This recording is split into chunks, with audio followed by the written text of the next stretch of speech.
No, I have no issues with that. Between Jazz and I, there's a lot of verbal diarrhea up here.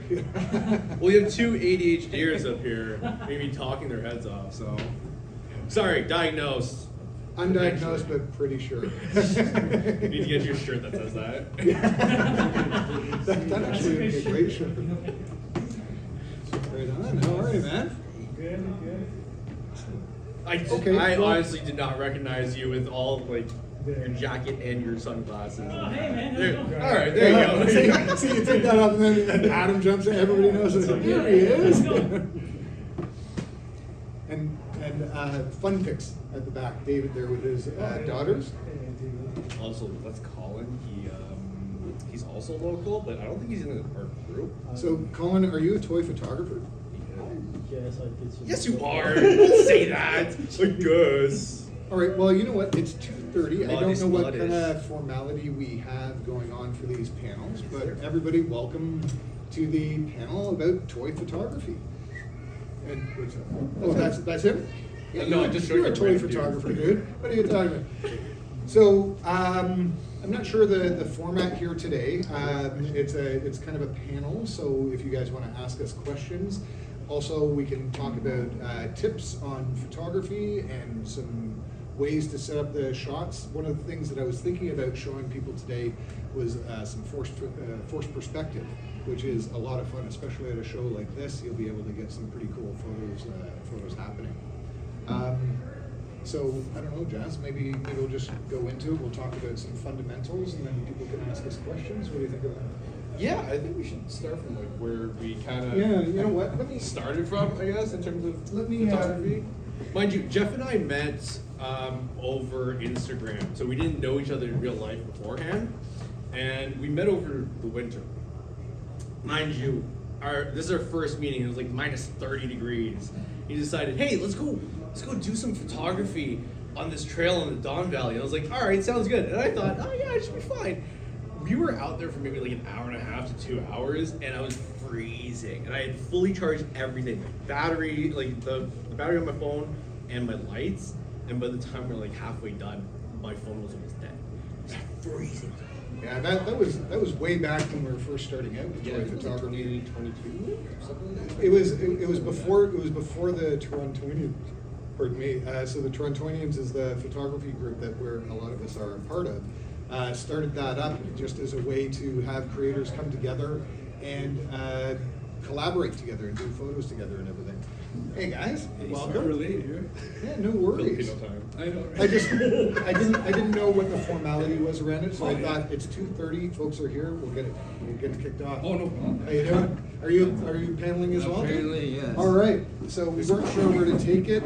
Feels like everybody can hear us okay without the mics. So We go, like, up there's and down the table. enough of us here. Why don't we start? Raymond, let's start with you, brother, and we'll just go through to all of us. Hey, so hi everyone. Thanks again for coming. So my Instagram handle is Figgy Smalls. My name's Ray. I've been collecting toys since God knows when. Started doing dioramas maybe 10 years ago. I can't even remember. Made a lot of mistakes. Come on over, guys.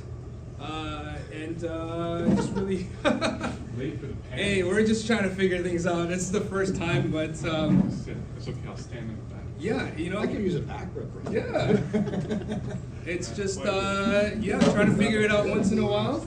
Trying to find some time to build, and thank you for having me. Right on. And we're just going introducing ourselves, and we thought we'd open it up for chat. So, did you want to introduce yourself? Hey everybody, I'm Nick. I'm building stuff, background in production. Good without that. Yeah, you're good. So yeah, I do a lot of city stuff, a lot of castle, medieval, a lot of props. I don't know what everyone else that's on. Right on. Right on. Just to break it down a little bit. So Nick, myself, Joey, Noah, and Mike. We're if you guys went into the diorama room, we were the builders and we set that whole thing up there. It's amazing, right? Love it. Yeah, no, thanks Thank you. guys. I appreciate Yeah. it. Big ups to all these gentlemen over here. We are missing one of our brothers. He actually had a kid, like literally this morning. So I think that's a good enough excuse to miss this. Where are his priorities? Yeah, I know, terrible, right? Jeez, it's his fourth kid too. It's not like his first. Right? Like, that's old news. So yeah, absolutely. So that's what happened, and then there's no introduction for these guys. These guys everybody knows. So go ahead. I'm Jazz. I'm also known as the Martial Geek on Instagram. I started back in the early days of the pandemic because I could no longer teach martial arts.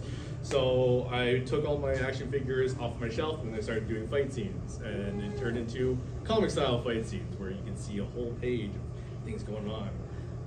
And it just kind of blew up into this hobby and found these guys through Instagram as well. And yeah, now I'm here.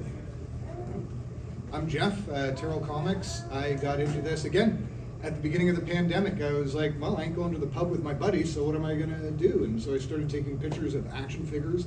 I started out just with my iPhone and whatever $20 Marvel Legends I had sitting around. And as I started pushing my creativity, I started running into what I felt were limitations with the iPhone, so then I branched into DSLR, and that gave me much more control. One of the most frustrating things is laying in a river with like frogs on your shoulder, trying to get a picture. You got the focus, you move the camera, take the shot, and all of a sudden the waves in the front are in focus and the figure is blurry, right? And then so you got to take it again and again and again and try and get the focus straight, or lock it, but that doesn't always work. So once I got to DSLR, it opened up. Then things were more stable. I wasn't trying to hold it in my hand, and I could start branching out into painting with light and doing really cool forced perspective stuff and illusions with fire that isn't real fire. And so by branching out, I was able to expand my creativity. And Jazz and I, like we mentioned earlier, we met on Instagram. All of these guys we've met through Instagram.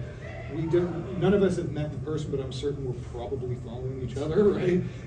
So it's a wonderful community in that we all support each other. You get the odd guy that's kind of acting out, maybe gets their ego in it, but not with us. Like our whole thing is about mutual support and promoting each other. For myself, I don't plan on being an influencer. I don't even know how to. I just like to me, my Instagram account is like my, when I draw a cool picture in high school and I'd run to my buddies at the locker and go, look what I did, right? Like that's Instagram for me, right? And then I started teaching some workshops and that got me more into the community. So I have taken a lot of floor space. On to you, sir. Thank you. I'm Joey, JDN Studios, my Instagram handle. I've been making props and dioramas since I was like 13, 14 years old. I now work in film and TV, but I'm trying to branch out and do more commission work and that sort of thing. So, And his dioramas are fantastic. What's your Instagram again? JDN Studios. Yeah, honestly, check him out. He's got some stuff that is far too tempting, and it's fantastic. Thank you. I'm Noah. My Instagram handle is Mega City Minis. So kind of a very similar story to a lot of these guys. I just kind of started out around COVID, like making and building stuff, and then eventually I got into 3D printing and modeling. So now I model, 3D print, and paint all my own stuff, dioramas, and like little accessories as well. And then kind of similar with you too, like just all falls into the like action figure category of like taking pictures and everything like that. So that's kind of how I got started. That's awesome. We need to talk, man. 3D printing. Yeah, well, Definitely. yeah. If you got any questions? Send me Props, a DM. baby. I'll- Props. yeah. Right on. I'm Mike, aka Plastic Life. Similar to these guys, I've been doing this for quite a while. I started off with just photography. I had a huge collection of figures. I thought, why not just shoot it? So I started off with some photography, and then I started buying dioramas from people. And I kind of had an art background, but my mom said, go to school for art, don't come back to the home. Go to school for healthcare, so I went to healthcare. So I wanted to do something with my art background, so I started building my own stuff instead of buying stuff from people. So it just kind of snowballed into what it is now. I like to build stuff for myself, but then people keep asking for it, so then I end up selling it to people. So that's kind of like how I got into it. I started a YouTube channel for reviewing action figures. My Instagram is still my Instagram, but kind of found that the hobby itself was starting to slow down over the last 2 years probably. So maybe people just weren't buying, were cutting back. So numbers for Instagram and numbers for YouTube tanked really badly. But so I stopped making content for a while. And then when Danny reached out with the Action Figure Comic Con, kind of reignited my passion. And coming here today and seeing all of you, I was expecting to come upstairs and there was going to be 2 people in the panel, and there were going to be people that we knew. But some of you have already added me to Instagram, and I followed you back. Thank you for that, and thank you for coming up and listening to us. But yeah, we kind of came together. We were asked to build a city. So we met 3 times online and we built a city. So a lot of people have questions on it. I'm sure that's why you're here, and about photography in general for action figures. So thank you all for coming. Well, welcome back.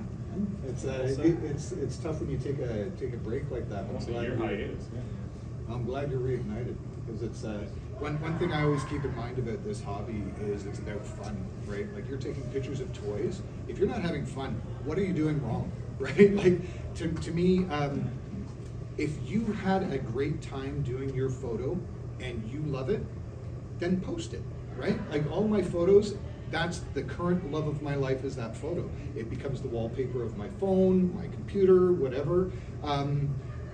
And I think it's important to keep that in mind, that this is about fun, and it's about telling your stories with your figures and things like that. And there's some really basic things that you can do to amp it up, to make it a lot more fun.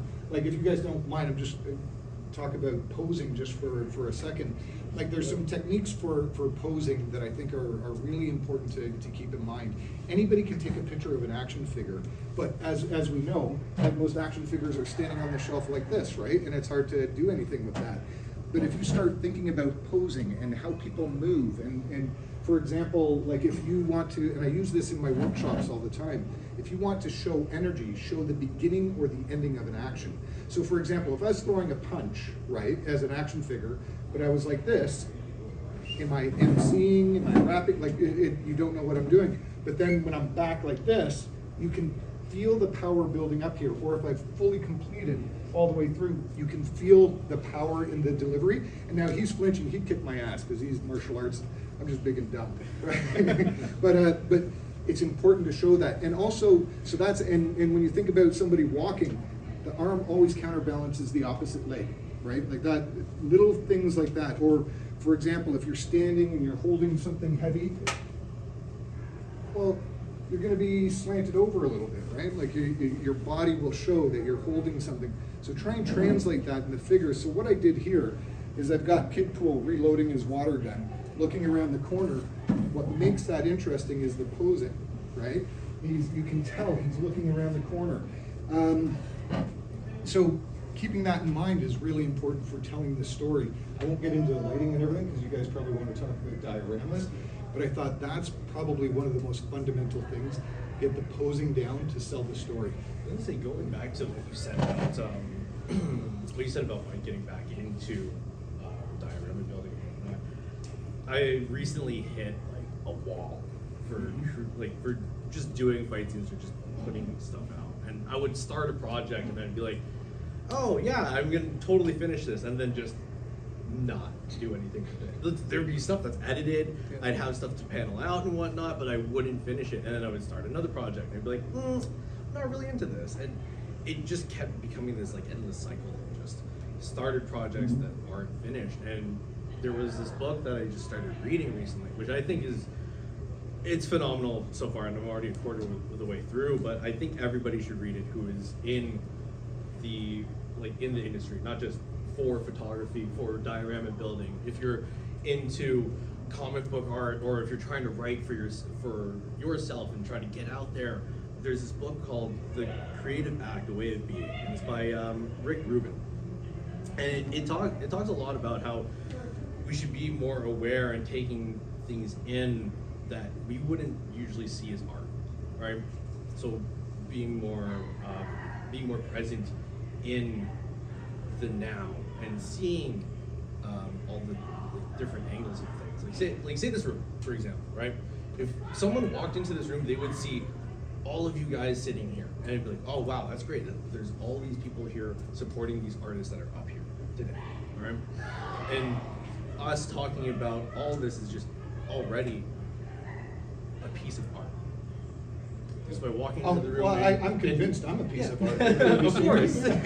But just think of that perspective. Your perspective. You come into the room and you see all these people, and we're all talking about the path, like about the things that really got us into this industry, right? Like, And I like, think- I I know think it's- numbers don't really like, they shouldn't matter, but your work alone it's phenomenal. And if you just keep scrolling back and looking back at what you've done, I think you'll find so much inspiration into other projects that you wanted to do, and just keep on going and just keep that ball rolling. I think the important thing to keep in mind is it's easy to get into your head and not finish projects and beat yourself up over that. Yeah. But at the end of the day, it's about having a good time and expressing yourself creatively, right? Yeah, and of so course. if you're getting hung up, think about what your motivations are for why you're doing that photo. You're getting hung up because you're worried about, will everybody like this or whatever. Like, for me to get out of my head, I start just creating for something that I think is funny or cool or whatever. Yeah, I and was then gonna that say and then that gets me out of the whole, well, what did I do last time? Mhm. What will people want to see this time? Yeah. That would just mess with your head, right? Like, it's about creative expression. Yeah, then that becomes more about numbers as opposed to what you want to create emotionally. And If you're- I would argue yeah. to ignore the numbers unless it's your job. And this isn't my job, this is my hobby. I ignore the numbers. I mean, I lose as many followers as I gain, so it's kind of like this, 3 feet forward, 2 feet back kind of thing. But to say I don't care is not accurate. I do care, but it's not what defines me. I just think it's really fascinating that for stuff that I think is neat and cool, there's enough people out there that they want to follow me and respond to my creativity, my artwork, right? And to me, that's everything. And like these guys up here, like there's a few of us that are in a toy group together, and honestly, their opinions mean so much to me because we give each other honest feedback. Like, it's really easy to say, that's so cool, dude, but we try and motivate each other and give feedback. So we've talked a lot about action figure posing. There are way more diorama guys up here. So why do you guys have anything that you want to cover off, like anything you want to speak to about what gives you your ideas for dioramas, or how your creative process, whatever you guys think you want to speak to? I guess I'll start, sure. I think that the best way to start a diorama is to lay it out first before you actually build it. I ran into a problem with this project where I was just kind of flying by the seat of my pants trying to build this thing, like no idea really what I was doing, and I hit a lot of roadblocks, and that's what made it take so long. I probably could have done it in like 2 months, and it took me 4 months to do because I didn't really know what I was building. I was kind of making it up as I was going along. So if you are getting into building, I recommend like laying out a plan, drawing something out, just having a basic idea of what the shape is going to be, just so you know for future reference when you're actually building it. Actually, Joy, because I haven't met you in person. Yeah. This guy's like the most like organized person. Like my diorama, it breaks apart because it doesn't fit in my car as it is. It's all magnetized. But like I crunched my door this morning. This guy brought like a glue gun. Like he has like, specific boxes. Like he ties everything up. So there's many different ways to do things, many different styles to do it. Sometimes, to be honest, I just kind of go, okay, I'm gonna figure it out on the way, and it kind of goes as is. And there's been enough mistakes that I've made so that I know what not to do. But then there's so many times where I'm just like, I cut something and then it doesn't fit. So I just recut it. It does take time where I have to like re-glue something or take the glue out because it doesn't fit. And for me, it works. I don't get as frustrated. So yeah, everybody, it's so weird too. Like we were talking about how it's so difficult to have 6 different styles and then not meeting in person, and we're just going off. Pretty much Noah took the lead when it comes to like the math stuff and all that stuff, right? That's So like it's just that's one of the things that I'll always stand by is like you just make good measurements and follow them. Like if you follow, like if you actually make everything like very accurate and like you follow the same method, and it'll all just like come together at the same time. 100%, right? But I mean, we're learning from this one, and then we're gonna do a little better hopefully onto the next one. But when it comes to, sorry, I went on a way off different tangent on that. But my work, I work with streetcars and TDC, but I was actually on the field for once, and like that was probably the best time and I've had in like this year, because I was going along Spadina looking at the buildings, and that's dope to me. Like kind of like, how can I take that and then transfer it into something that I like, which is action figures and at that scale. And like, I'm not the smartest person ever. I'm not like, but I like figuring things out. And once you, and I've said it a million times today, like there's a part of my building where there's sliding doors that are made out of like balsa wood and foam and like plastic sheets. And for me to kind of figure that out and it functional, like it was tough. I made like, 3 different versions, but it came together, and I'm just like, that's pretty dope. The way that the lights and all that good stuff, we all bounce ideas off each other, and I found a way that works, and that's like, I'm gonna be using that every time now. So it's just, I like that thing where we figure things out. I think everybody, 1, 2, 3, all of us, all the way down, is we're like, we fix problems, figure it out, and then go on with it. Is that true? I think that's the entire hobby is problem Yeah, solving, right? Problem solving. You're trying to set up a scene, you see it so clearly in your Right. mind's eye, and then it's on the table, it's like, well, that looks like a pile of toys, right? And then so it comes down to the composition and really getting in there. And I've had some photos where it's taken me 15 minutes and it's perfect, and then others where I've spent, and I'm not kidding, 8 hours setting up action figure dominoes, bump the table, everything goes blah, blah, blah, it falls over, and I admit to throwing figures across the room out of frustration, right? and plenty of expletives during it, But it's yeah. I'm sorry. I was gonna ask, is the goal of toy photography to make it not look like toys, like action figures? Or is there different styles to it? Or It there's depends. like some sort of realism or something? All of us have It different depends answers on to that. the story you want to tell, because sometimes, like, I never want to hide that it's a toy. Like when I first got into it, I used to do Photoshop and hide the joints and make it look like a painting and stuff.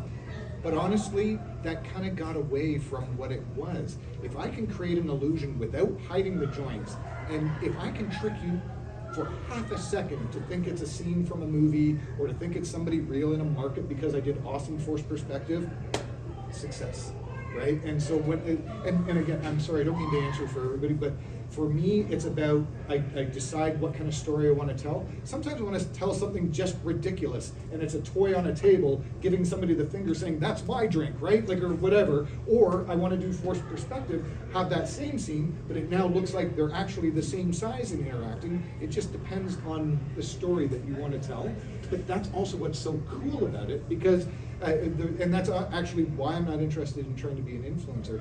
Everything I create is for me, to my mind's eye, because I had an idea and I got excited about it, and that's what I'm executing, right? So if you keep that in mind, it's about a creative expression. You've got an idea or a story that you want to tell, and just tell it, right? But don't try and hide the fact that they're toys, unless you're trying to do some really cool forced perspective thing. But even at that, work the angles so that those joints are hidden, right? And just work with the lighting and stuff. So, long answer, but does anybody else have other feedback on that? I can speak on that. So I've been doing it for a long time, and when I started doing it, like back in 2016, 2017, the goal was to be strictly practical. So everything that was in your photo had to be real. So like crates had to be real, background had to be real, everything had to be real. So it just looked like it's a toy with practical effects.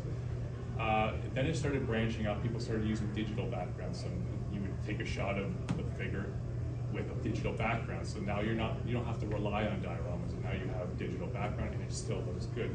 And then AI came out and things like that. So now people are starting to add effects to their things. It all depends on what style you really want. So some people just want it to be a toy photo. Some people want to make it look realistic. Myself, I'm like pure hybrid. Like I have a lot of practical elements in my photo and a lot of digital elements in my photo. Because for myself, I like to shoot things like anime and Dragon Ball and things like that. It's hard to really create the effect of a character powering up without some kind of digital aura in it. So you try to use some practical things. Like if you go downstairs to the toy wall photo gallery, like one of my photos is in the bottom. It's a Dragon Ball photo, but I used cotton swabs to make it look like wind was pushing away from the character. but it's hard to get that light, like the glowing light from the character, so I had to add digital elements into it. So sometimes it's smoke and mirrors, sometimes it's very practical, but it all depends on what style you choose. And there are some really hardcore people in this community that are strictly practical. Like if you make something digital, ACBA guys, articulated comic book art, they'll crucify you. Yeah. But they give So- great feedback though. But right? they give great feedback. They upped my. You know what? They're practical coming around at me. Well, they were They're coming they were around. they were really almost They were dickish at very, first, yeah. but They would oust you as a toy. Yeah, it used to be very, very harsh. Yeah, I mean, but it all depends on like your style. It's just, yeah, if you don't want to spend money on tons and tons of like different practical events, then you can just have a digital background from your computer. You know, I would argue though, anything can be a background. That's one of the things that I teach in the workshop. So if you adjust your f-stop, you can increase the blurriness of the background, right? You could have, I could do a photo here with a blurry background and it would look totally normal, like this was a normal floor and there was just some stuff in the background, right? So it's, people get kind of hung up on, oh, I've got to have this in the picture and this in the picture.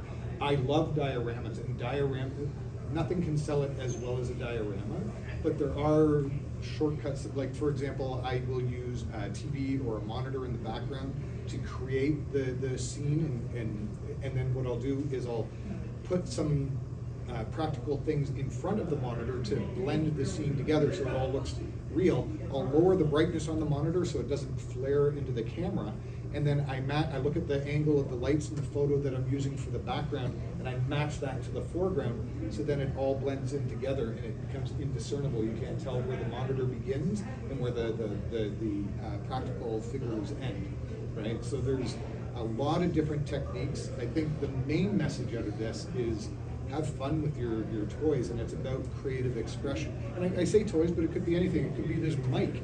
You got the right lighting, this mic could look cool AF, right? Like it's just how you set it up and how you do the composition. I mean, I use, very recently I haven't been using any backgrounds, so I use either just plain white or plain black. Mostly because I want to show the movement between the figures. I'm thinking of it as like, I'm actually putting myself in the shoes of Fei Long versus Guile. And I have to put myself in both Fei Long's shoes and Guile's shoes. And think, okay, if he's gonna kick me in the head, how am I gonna counter that after that? So once he lands, okay, maybe I'll hit like an oblique stomp on that rear leg, and then follow up with combination, go like cross and hook, and try to push. Yeah. So that sequence there is no longer just like one photo. It's now 4 photos within the one photo. So the focus is no longer on the background, but on the movement there. Right? You have to sell the movement. Okay, say if I decide to, like what Jeff was saying earlier, if he decides to punch me, right here, and he's kind of further away, I'm not going to go like this. I'm not going to pose them like this because there's no impact here. Whereas if I'm here, it looks closer to me actually like being hit. Yeah. Then because he's rolled into it, it actually looks like it landed flush, right? Whereas if I'm out here, there's no impact. So it has to be past the point. So even if I miss, so he turns his head that way, it looks exactly like someone being hit. But in this case, completion of the motion. Yeah, it's the end of the motion that gives you the impact, that emotional content for the photo, instead of just, oh hey, there's all this background, there's all this stuff here. There would be a lot going on in the photo if I had practical effects, if I had diorama in the background. But because I'm so focused on movements, it's like, okay, if he throws a punch again, say I decide to get here, okay, his reaction is, oh, he gets hit with that body shot. Yeah, and then boom, there's the other shot going upstairs, and he'll like, tilt his head back and all this other stuff. So it's a matter of how how your actual body moves, right, and how you're reacting. And this is mostly from experience. So because I've been doing martial arts for so long, I know what it's like to get hit with something like that. So when I'm thinking, okay, if Guile is a foot taller than Fei Long and weighs like 100 pounds more, if he kicks him right in the gut, is he just gonna lean back just a little bit after that? No, he's gonna fold like this, and he's gonna be a part of the guy's life, right? So I have to pose him in a certain way that no longer focuses on the foreground or the background. It focuses on the figures and it focuses on the movement. Does anybody have any other questions about G.I. Joe diorama setup building there, or the army versus army. Yeah, once again, two different styles. You know, you got the two figures from in many different panels. Very comic book. Like, first of all, dude, like, I love your style. Like, you kind of melt the two things that you love: martial arts and the action figure, right? And it just comes in beautiful, perfect, right? I'm more a little bit different. I have army building problem, I guess. So It's not a problem if you like it. sure, tell that to my wife. And that's it, right? Usually they're all in vanilla poses, which this is probably the worst thing, but it is the only way I can fit them in my shelves. And then once every year, I'll like get like a bunch of, I don't know, 200 figures and do like a crazy like World War Z style, like, you know, bunch of figures fighting each other, all that stuff. So like once again, like, this is kind of interesting for you guys, I hope. But for me, like, going downstairs, posing all those figures, having all the buildings and everything, it's kind of, it's for us. I don't know if you guys enjoy it as much as I do, but I love that kind of stuff, right? So different styles. What's the term? Different. It's like a cinematic style, I would say. Yeah, 'Cause but it's like, it's very like Marvel-esque Endgame kind of like Lord of the Rings style. But what's harder though? What's harder to pose like a million figures, or is it to capture the one-on-one? Oh, that okay. So How about that? Yeah, there's because posing like 100 figures where Yeah. it all looks like not action figures Yeah. is immense work, and especially with the Oh, but dominoes. there's There's figures have been thrown at the table, wall, they like- all fall over. Yeah. Yeah. But you can get away with like, you don't have to post every one where I'm focusing on like, oh, this guy has to look at this certain direction, because the eye just kind of travels and so on. But like, you know, with sorry, do you have Jazz. I would say Joe. With Jazz's style, it's just like everything is in focus, so like everything has to be just right. It's- right? So. it is different in terms of difficulties. I would say, because I have done some shots that involves a lot of characters in one frame, and I will say for the person who said both are difficult, it is difficult, because if you're looking at like, oh hey, has anybody here watched Ip Man with Donnie Yen? Yeah. 2008. Okay, this is like peak Hong Kong cinema. Yeah. There is a scene where, if you haven't watched it, there's a scene where he fights 10 karate black belts in a dojo. Yep. And he's just in the center of the dojo, takes his stance, and he's fighting all 10 guys at the same time. There's a point where he's taking on 4 guys at the same time, where there are like other guys circling around him. I've done a fight scene, mind you, I pull a lot of inspiration from Hong Kong cinema, especially from Donnie Yen's work. So like Flashpoint, Ip Man, anything else that involves him. There's a point where he's fighting all of them, and when I did a fight scene with Fei Long where he's fighting a bunch of like Valverse guys, I had to move everybody at the same time. Yeah. So it wasn't just, okay, Fei Long's just beating the shit out of all these guys. No, it's, he punches him, the guy to his right is gonna punch him, and then the guy behind him is gonna grab him. And now it's, okay, everybody's involved, they're punching him, kicking him, they're doing all this kind of stuff. It's no longer, he's the only moving part, everybody is the moving part. Everybody in the picture has to be moving.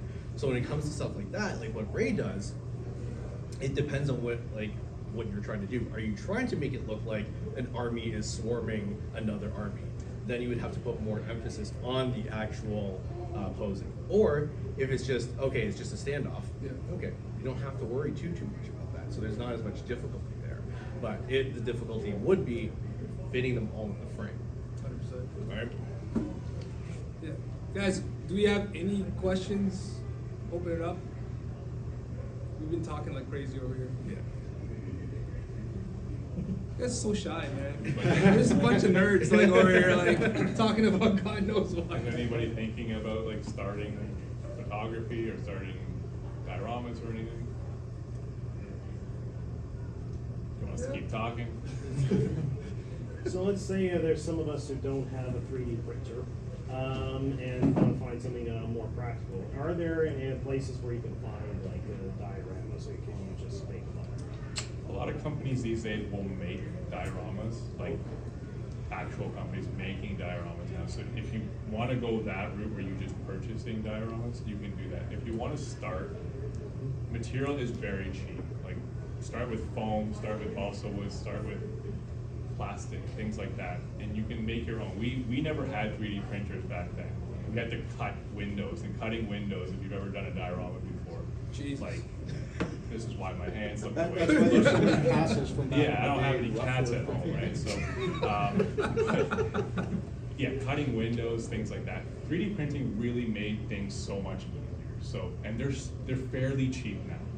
Like they are fairly cheap. Like you can get really good quality 3D printers, and there's millions and millions of files. If you want a Gothic window, if you want like a door, like from a castle, there's so many free files out there. And I was kind of intimidated by 3D printing when I first started, but it's actually so much easier than I thought it was.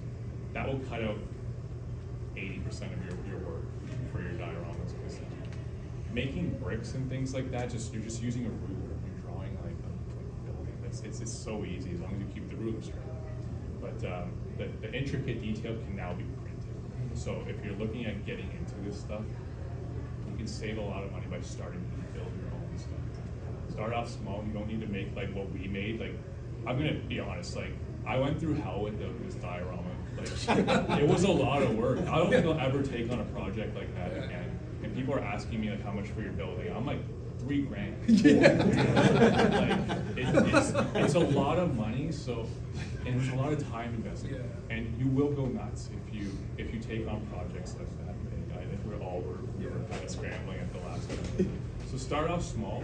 I like to just look at source material.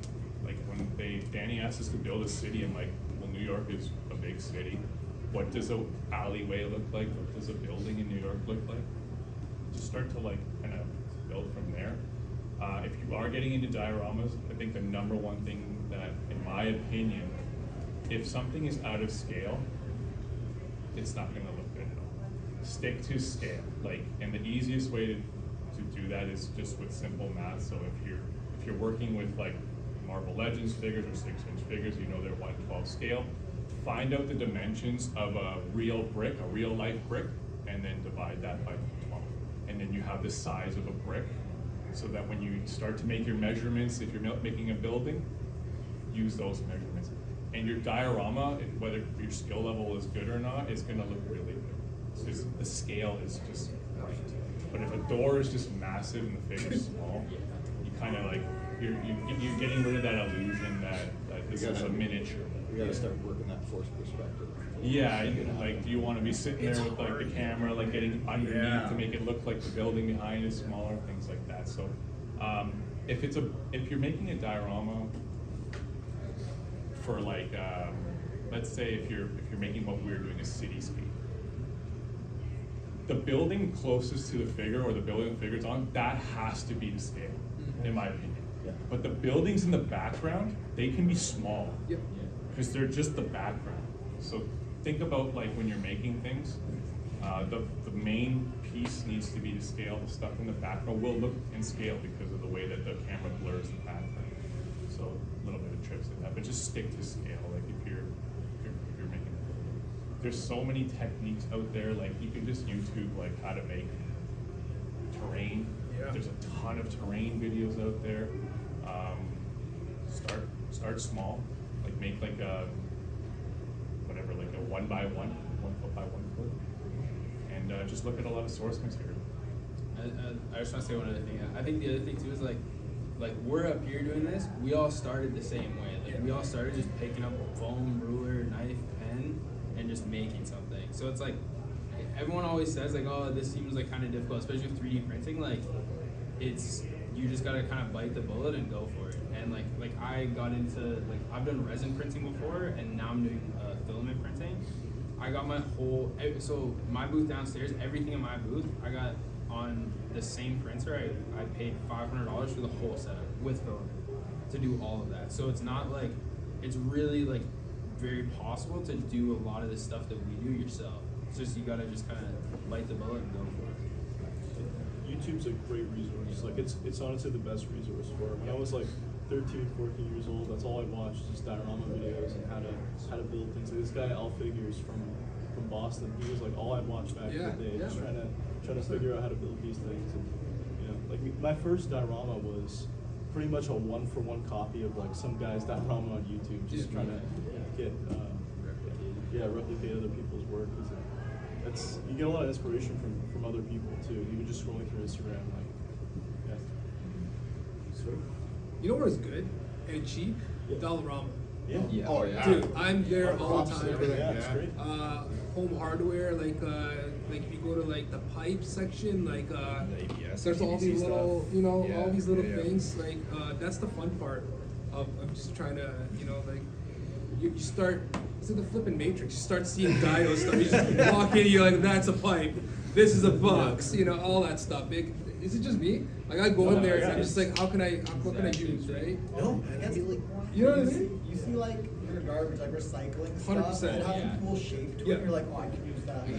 You collect that and just buy that one product over and over, so like, I got 10 of them now. I don't even eat The yogurt, fish but I tank have that. filters, right? Like they have the grates. Like that's like a perfect like alien slash whatever it is. Genius. Yeah, I was gonna say like a lot Genius. of sci-fi Okay. stuff. From I just made that up, so I saw it on YouTube. So now I'm not buying any more dioramas from you. Oh man. So I'd say hardware stores, All day. Dollarama, all that stuff. I mean, I'm trying to build stuff right now, and just like what these guys are saying is like you have to start somewhere. You have to consume media, and just keep doing that. Because if you consume more art, you'll be more inspired to do the things that you want to do. And it's not just like oh hey, you're gonna sit down and just look at the things that you have and be like, okay, I can do this. Yeah, you can do it, but you still need inspiration from other things. It's not unheard of to copy other artists to get to where you actually want to be. Copying another artist doesn't mean like, oh, you're plagiarizing their work. Okay, yeah, you're inspired by them. Like I take from Hong Kong cinema all the time. A lot of the choreography that I use, it's either if I can't figure it out myself, I just look at a fight scene and I'm like, oh yeah, there you go. There it is, and it's ripped from a Flashpoint fight scene or from like The Raid or a John Wick fight. Nothing's like unoriginal. Nothing's like original when you think about it, right? There's only so much you can do with certain figures, but it's just like if you want to do something cool, just keep consuming cool media. Just keep going through stuff. That doesn't mean just looking at other artists like us. Read books, read comic books, or watch more movies, watch cartoons, all that kind of stuff. Like that stuff will help you go down the route that you want to go down. And I would also say, and no offense to the guys that really work to get the perfection into their dioramas, if you've created something and it's not perfect, you can make it work with lighting, with the composition that you choose for the photo. Like I have made background scenes out of a pile of plastic leaves, right, and rocks. That's it, and it's the whole scene, and it looks like they're by a cliff in a forest, and it's just on a table in my dining room, right? So I would say whatever inspires you, like just cannonball in. You can't do it wrong if you're having fun, right? And it's important to aspire to a certain level, but as you're experiencing each of those levels, love what you're doing, right? Like you're putting your energy into it, create it and build it. If you can indulge me for 1 second, I want to show the benefit of lighting. This is part of the workshop that I do. So for example, let's assume composition, everything is all there, right? So these are two shots. This is a wider shot. That's for showing a little more, setting the scene. And when you get in closer, it sets more of the energy. They're okay shots, but it feels like they could pop more. And all you need to do is add a side light. I don't know if you can see the difference there. Without and then with.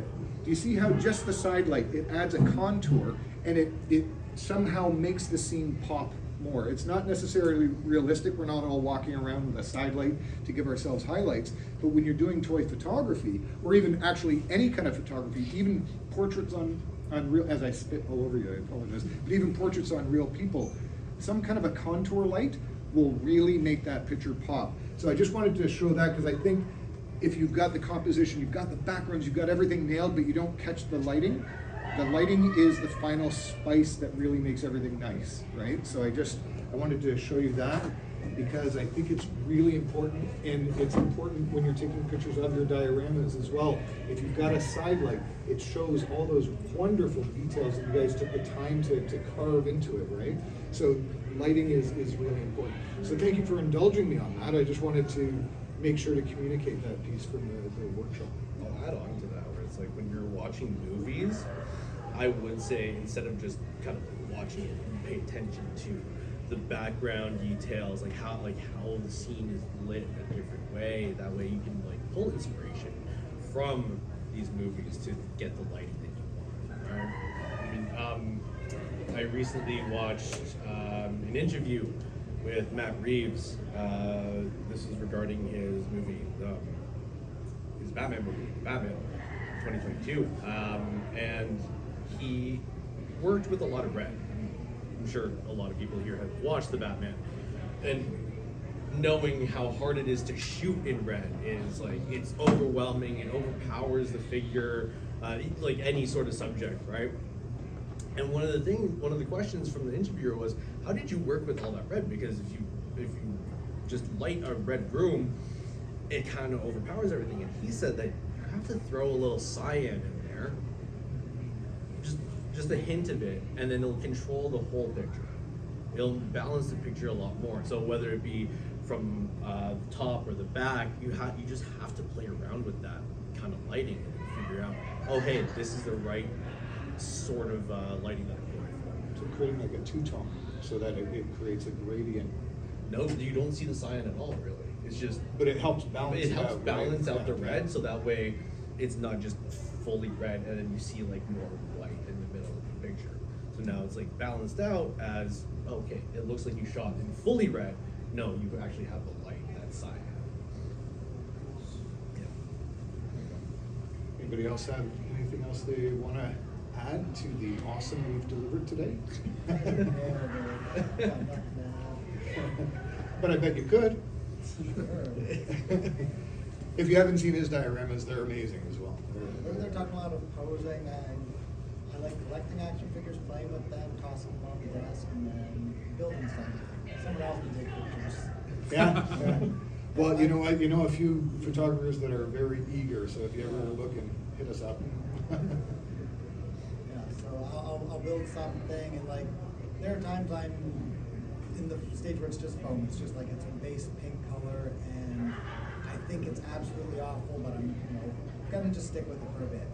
I slap some paint on it, throw a little dry brush and a wash on it. I'm done.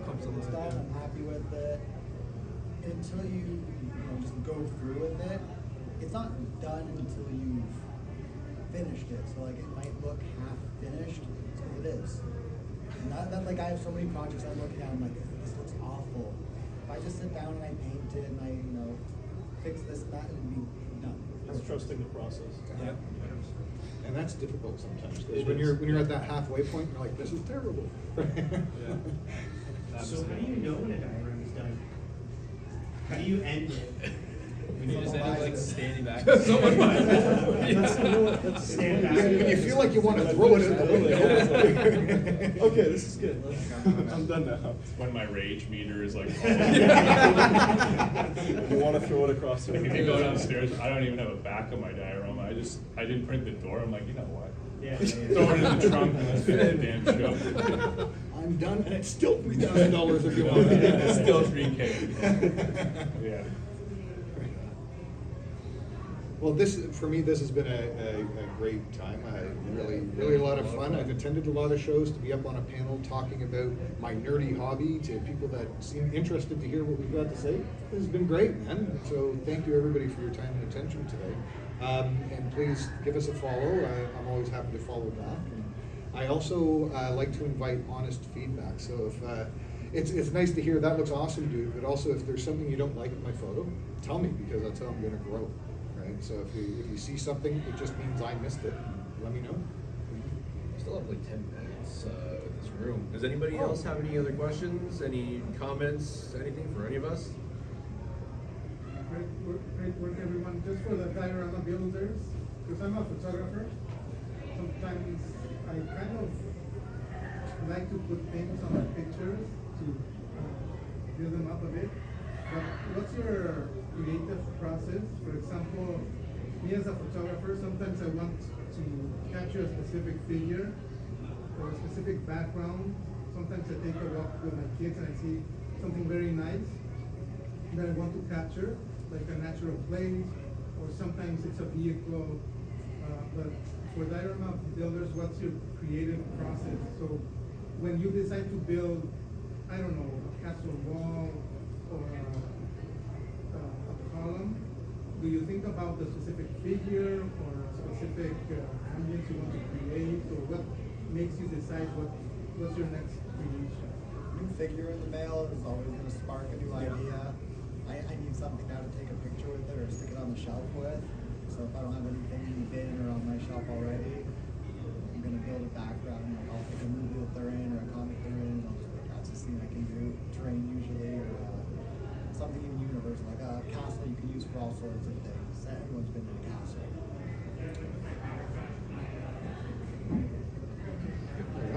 I just like to think about like got me first.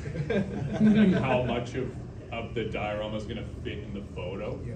So like I'll build dioramas for my YouTube because I'm shooting very wide, so the diorama has to be very wide. But when I'm doing photography, if you look at like my behind the scenes, the diorama might only be like half a foot wide, but it looks immense in the photo. But when you're building diorama, just think about, because you're a photographer, what's my composition gonna look like?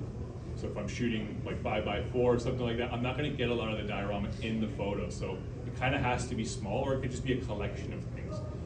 All depends, but yeah, I like to just, when I'm building the diorama, how much of it is gonna fit in a photo. My inspiration, like nowadays, usually comes from, like, well, what haven't I seen someone do? That's, or even sometimes, honestly, like, just I'm walking around somewhere, I'm in Toronto and I see a building, and I'm like, wow, I really like the architecture on that building, and it inspires me to build something else. And even other builders, like I see other, like Mega City, I see some of your stuff on Instagram, like I want to build something like that, but in my style, right? Like that's where I get my inspiration. Who do you follow photographer-wise? Most of you guys. No, I know. follow you too, dude. I'm talking about like hardcore, like if you look at Sergeant Bananas, or is it Sergeant Bananas? Yeah. Where he has like, I don't know who commissioned, where he got commissions from, but it was that warehouse one, you know what I'm talking about? Like his style is like, he'll have the perfect lighting, have focus on a figure, and then the actual details of the diorama. Like, he's crazy. And then you got like The Amazing, where it's like he has, 50 million people fighting each other, but it doesn't feel like, it's too busy. But his background's like just, off focus. I'm trying to think of different styles. It depends, man. Like, but to me, people resonate like Sergeant Bananas, where it's just like everything is like in this room is in focus. You know what I mean? That's very hard to. To do, because it's like, you're like the director, the writer, the actor, all that stuff, because you know what I mean? Like everything's happening all at once, and you're trying to fit that all in, right? Because the lighting is hard to do, to get accurate. The diorama being on point is hard to do, and then the posing, and then all these elements that we kind of excel at. You got to be 9 out of 10, 10 out of 10, 11 out of 10 for all that to come together. And that's, if you look at his posing or his pictures, they're so like simple, man. Like, but it's just like different styles. I don't know, sushi, for example, right? Anybody can buy fish, but like there's levels to it, right? So all that stuff, man. Like the Metro pre-made versus yeah, you know what I shop mean. thing. So like that's how I get my ideas as well, and kind of try to level up to that level of simplicity, but it's just art, man, Like does that make sense? Right? Yeah. I think photographers like Zuranar, 1906. I think Matthew. He does a lot of like comic style Yeah. shoots, and he's really good at capturing not just the diorama but also the characters and the effects and whatnot. The lighting is always phenomenal, so he's really good at that like fine detail. Jason B. Michael. That's another one. Anybody called from Montreal? Jason B. Michael. What's his real? That's his thing. That's That's his his real account. name, Anybody? Check out his stuff. Like incredible, man. Yeah, there's a lot of He does a lot. I think he's sponsored by Mesco. He gets a lot of those photos from figures from Mesco. Top notch stuff. So, like, yeah, but check that guy out as well. So, I think that's it for us. yeah. There's 6 minutes left. 6 minutes. We're going all the way, eh? Yeah. When it comes to this stuff, we don't like, have to. it's easy to get discouraged from by looking at other people's stuff. Like, I'm my biggest critic all the time, so sometimes I won't post something because I think it looks bad, but a lot of people will say my work is great. And just reach out to us, though, if anybody, like, you have questions. Like, I get questions all the time on, like, how did I get everything in focus for this photo? Because I can't do it, but I'll be honest with you, like, I'm stacking photos together, I'm putting it together in Photoshop. Like, it doesn't look like I'm using it, but it's Photoshop. Like, I'll be straight up honest with you.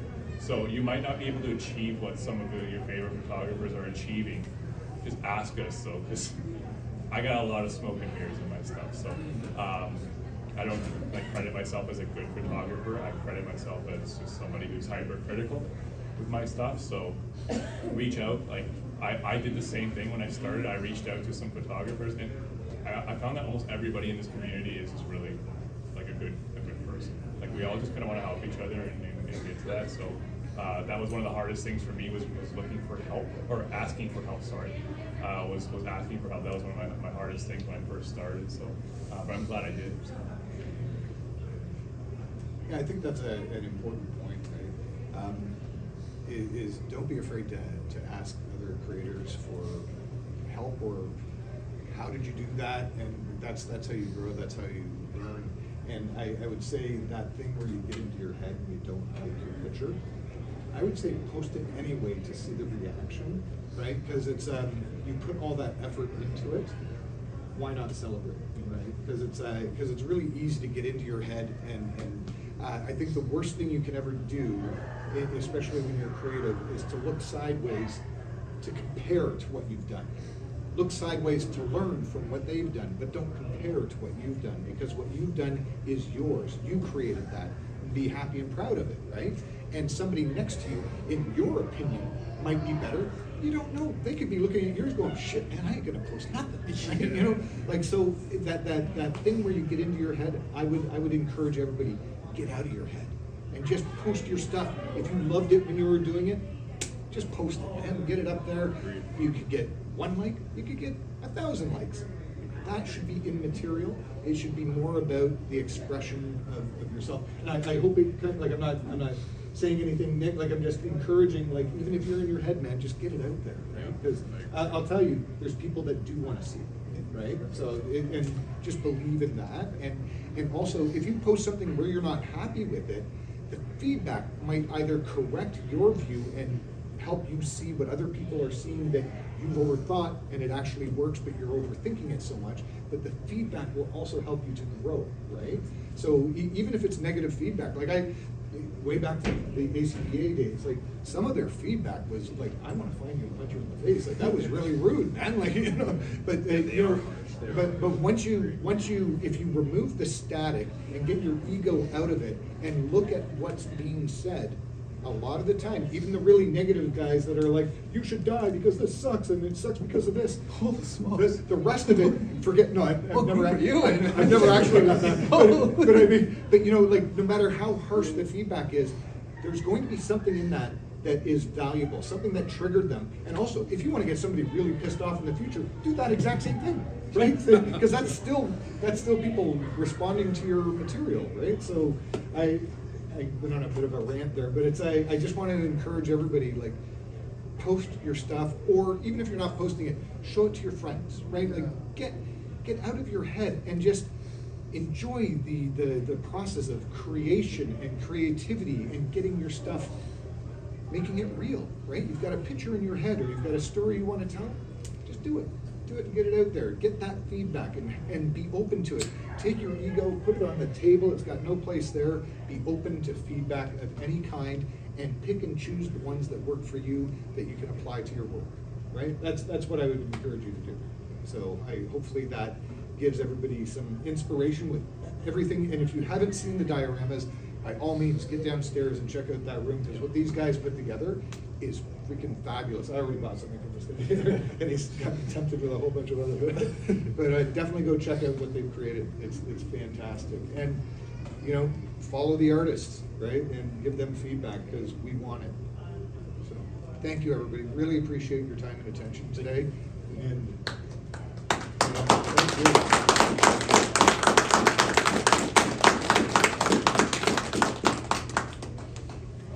Thanks, Well, I Panal. guess, Thank I you. guess that's Thank a you guys wrap. for coming. Yeah. Thanks a wrap.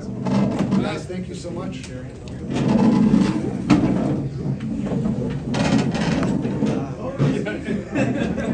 I don't miss these school chairs, man. Subscribe yet, and hit that notification button to get notified when we get new episode. Don't forget, I am the Great King Explorer, your host, Ray, and I will see you in future videos. Until next time, see you later, everybody. Bye, everybody. How was that, bro? I found out about this because someone came to me.